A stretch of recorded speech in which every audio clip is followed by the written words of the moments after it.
तो हमारे पास next concept आता है सोशलिस्ट का।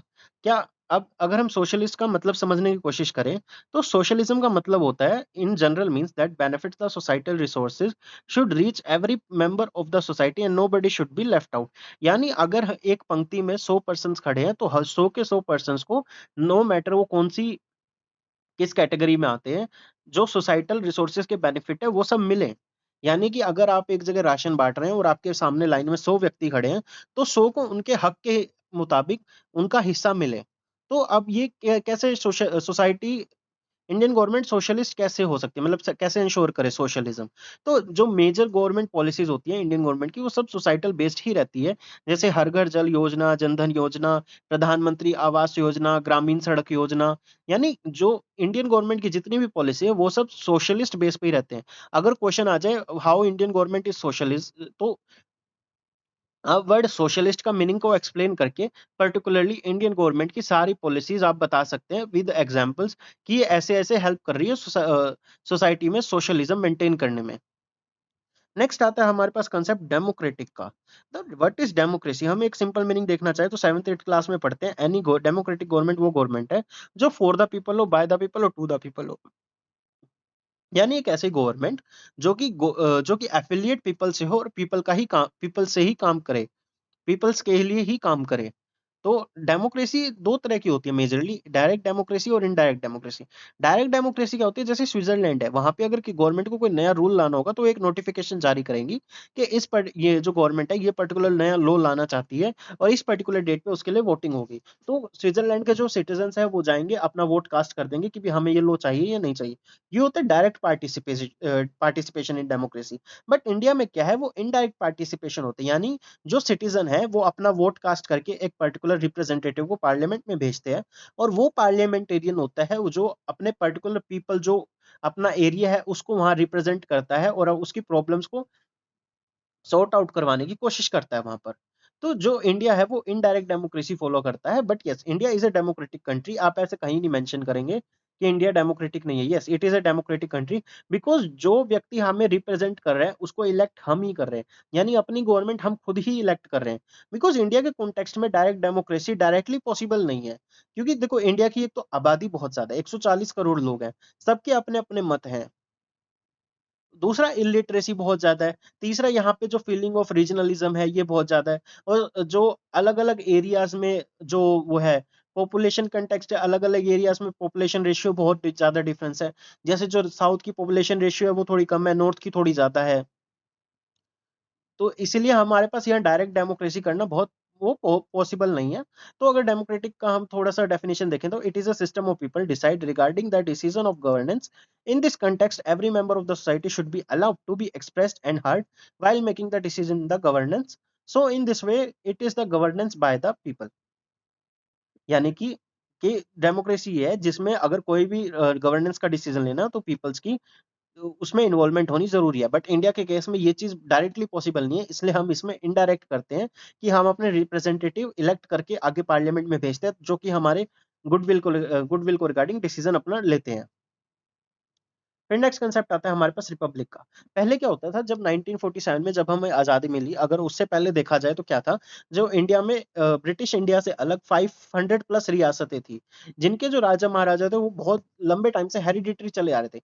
यानी अगर किसी के दादाजी राजा थे फिर वो बेटे राजा बने, फिर उसके पोते राजा बनेंगे। तो पहले क्या था, ये हेरिडिटरी सिस्टम चलता था। अगर दीवान साहब थे तो वो भी अपनी पोस्ट को हेरिडिटरी दे सकते थे चाहे तो। जो जमींदार थे, जागीरदार थे, सब हेरिडिटरी वे में थे। यानी अगर एक पर्टिकुलर जमीन मेरे पिताजी के पास है तो वो मेरे पास ही आएगी अंत में उनके जाने के बाद। लेकिन जब ये रिपब्लिक सिस्टम लाया गया तो इसमें ये कहा गया कि नहीं, ऐसा नहीं होगा, कुछ भी कोई भी पोस्ट इंडियन गवर्नमेंट के अंदर हेरिडिटरी नहीं होगी। नो मैटर आपके फोर फादर्स फाइव जो भी आपके 7 पीढ़ियां बेशक इंडियन गवर्नमेंट के अंडर सेक्रेटरी लेवल तक हो, लेकिन ऐसे इससे कोई मैटर नहीं करता। अगर आपको सेक्रेटरी लेवल तक जाना है तो आपको एक पर्टिकुलर प्रोसीजर फॉलो करना ही पड़ेगा। यानी पहले आपको एग्जाम देना पड़ेगा, एग्जाम में सिलेक्शन होनी पड़ेगी, पहले लोअर लेवल पे काम करना पड़ेगा, फिर प्रमोशन मिलेगा, फिर आप हायर लेवल पे जाओगे। यानी कि एक पर्टिकुलर प्रोसीजर आपके लिए सेट है, वो आपको फॉलो करना ही पड़ेगा। इससे मैटर नहीं करता कि भी आपकी कितनी पीढ़ियां गवर्नमेंट ऑफ इंडिया में काम कर चुकी हैं, या आपके पिताजी गवर्नमेंट ऑफ इंडिया के प्रेसिडेंट या प्राइम मिनिस्टर रह चुके हैं। इससे ये चीजें मैटर नहीं करती। आपको अगर गवर्नमेंट ऑफ इंडिया के अंडर कोई भी पोस्ट चाहिए, कोई कुछ भी चाहिए, तो आपको एक पर्टिकुलर प्रोसीजर फॉलो करना ही पड़ेगा उसके लिए। फिर आता है, देखो सर, हमने प्रिंसिपल्स तो चलो बना लिए, लेकिन इन सब प्रिंसिपल से हम अचीव क्या करना चाहते हैं? सबसे बड़ा क्वेश्चन यही है। हमने नेशन बना लिया, नेशन के प्रिंसिपल्स बना दिए कि हमारा जो नेशन है वो इन सब प्रिंसिपल पे बेस्ड रहेगा, लेकिन हम उससे अचीव क्या करना चाहते हैं? तो इसमें हमारे पास प्रियम्बल बताता है कि हम चार चीजें इसमें से अचीव करना चाहते हैं, ये सारे प्रिंसिपल्स फॉलो करके, जो कि होता है justice, liberty, equality and fraternity. Let's take it one by one. तो अगर हम जस्टिस की बात करें, तो सबसे पहले जो प्रियम्बल है वो तीन टाइप के जस्टिस की ही बात करता है, कोई चौथा टाइप नहीं है। आप ये चीज दिमाग में रखें, क्योंकि कई बार ये क्वेश्चन आ जाता है। अगर आप ये प्रियम्बल पढ़ रहे हैं, अगर आप पॉलिटी पढ़ रहे हैं, तो प्रियम्बल आपको वर्ड बाय वर्ड रटा होना बहुत जरूरी है, we the people of India से लेके लास्ट तक। बिकॉज कई बार स्टेट पीसीएस क्या करते हैं, डायरेक्ट क्वेश्चन पूछ लेते हैं कि भी हम कितने प्रकार के जस्टिस की बात करते हैं, हम कितने प्रकार की लिबर्टी की बात करते हैं, हम कौन कौन से इक्वालिटी की बात करते हैं, हम फ्रेटर्निटी कैसे इंश्योर कर सकते हैं। तो ये चीज डायरेक्टली उस एग्जाम में आ सकती है। जो ओरिजिनल प्रियम्बल था उसमें कितने प्रिंसिपल्स, कितने आइडियल्स थे, जो 42nd अमेंडमेंट हुई उसके बाद कितने ऐड हुए, तो ये चीज आपको याद करनी ही पड़ेंगी। तो सबसे पहले अगर हम बात करें जस्टिस की, तो तीन टाइप का जस्टिस हमारा प्रियम्बल हमें देता है। तो जिसमें कि सबसे पहले पॉलिटिकल जस्टिस। पॉलिटिकल जस्टिस क्या है?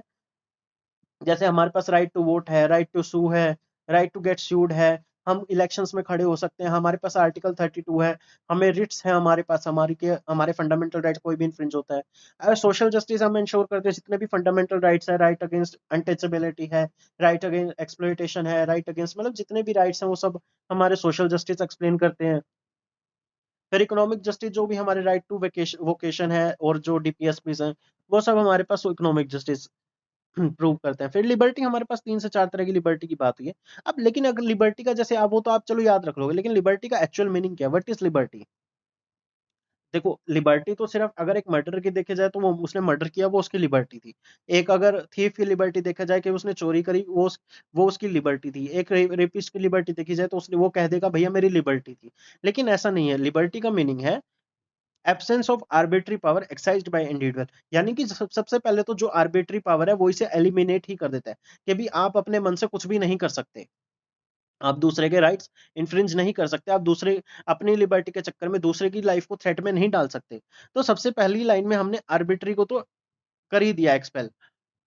और एन इंस्टीट्यूशन, मतलब कोई भी इंडिविजुअल की, अब ये लिबर्टी का कंसेप्ट किस पे आती है? इंडिविजुअल और इंस्टीट्यूशन दोनों पे ही अप्लाई होता है। अलाउ अगेंस्ट अदर इंडिविजुअल, जैसा कि अभी हमने बताया कि भी कोई भी हम आर्बिट्री पावर किसी और के अगेंस्ट यूज नहीं कर सकते, कि हम अपने फायदे के लिए किसी और का मर्डर नहीं कर सकते। अगर ये हमें दिक्कत दे रहा है तो ऐसा नहीं हो सकता। लिबर्टी का मतलब है कि भी खुद भी ग्रो करना और दूसरे को भी ग्रो होने देना। यानी कि हमें खुद के राइट्स भी चाहिए, लेकिन हमें ये भी ध्यान रखना चाहिए कि भी हमारी वजह से किसी दूसरे का भी राइट इन्फ्रिंज ना हो। That is the real meaning of liberty. यानी ये अगर हमें कुछ एक्सप्रेस करना है, तो इस वे में एक्सप्रेस करना है कि किसी और का राइट, किसी और की थोड़ी फीलिंग, इसमें कोई हर्ट ना हो। फिर आता है हमारे पास इक्वालिटी। तो इक्वालिटी हमारे पास दो तरह की हमारे पास कॉन्स्टिट्यूशन में देता है, इक्वालिटी इन अपॉर्चुनिटी और इक्वालिटी ऑफ स्टेटस। तो इक्वालिटी इन अपॉर्चुनिटी हमारे पास डिफरेंट फंडामेंटल राइट्स है जिससे इंश्योर होती है। इसको आने वाले टाइम में हम अच्छे से पढ़ेंगे, और इक्वालिटी ऑफ स्टेटस भी हम आगे आने वाले टाइम में पढ़ेंगे नेक्स्ट वीडियो में। फिर आता है हमारे पास फ्रेटर्निटी। अब इंडिया एक इतनी डाइवर्स कंट्री है, यहाँ पे एक कहावत बहुत ज्यादा फेमस है हिंदी, अगर आप हिंदी बेल्ट से आते हैं तो ये कहावत आपने भी सुनी होगी कि 10 कोस में पानी बदले 100 कोस में बादशाह। यानी कि अगर आप 10 कोस ट्रैवल करते हैं तो आपके पानी का टेस्ट बदल जाता है, और अगर आप 100 कोस ट्रैवल करोगे तो वहां पे बोले जाने वाली लैंग्वेज ही बदल जा सकती है। अगर हम ही थोड़ी देर पहले हमने एक यूपी का एग्जांपल लिया था कि वहां पे ही अकेले यूपी में ही 3 से 4 तरह की लैंग्वेज बोली जाती है।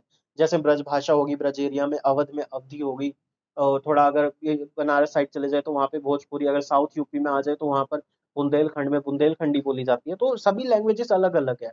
तो यहाँ पर क्लैश होने के सबसे ज्यादा चांसेस रहते हैं, बिकॉज डाइवर्सिटी इतनी है कि इंडिया को एज अ कंट्री जोड़ करके रखना सबसे मुश्किल टास्क है। यहाँ पर यहाँ पे सिटीजन के अंदर नेशनलिज्म से ज्यादा रीजनलिज्म और लैंग्वेज के लिए प्यार, बाकी सब चीजों के लिए प्यार ज्यादा है, बजाएगी इंडिया एज ए नेशन के। तो जो बाकी इन सब आइडियल्स हैं, हमें सबसे पहले फेटर्निटी यानी brotherhood, feeling of brotherhood among people ensure करना है। तो अगर सिंपल मीनिंग इसका देखें तो it is a sense of brotherhood that prevails along with the among the people of India, which is very essential to promote the unity and integrity of India and save the dignity of individual। तो जैसे कि आप इसमें देख सकते हैं कि हमें सेंस ऑफ ब्रदरहुड प्रिवेल करना है और जो हमारी कंट्री की इंटीग्रिटी और डिग्निटी को बनाए रखना है। So thank you so much. That's all for today. If you like this video, please hit the like button and do share and subscribe my channel. If you need some extra Zoom classes, you can leave a comment. Thank you so much for watching.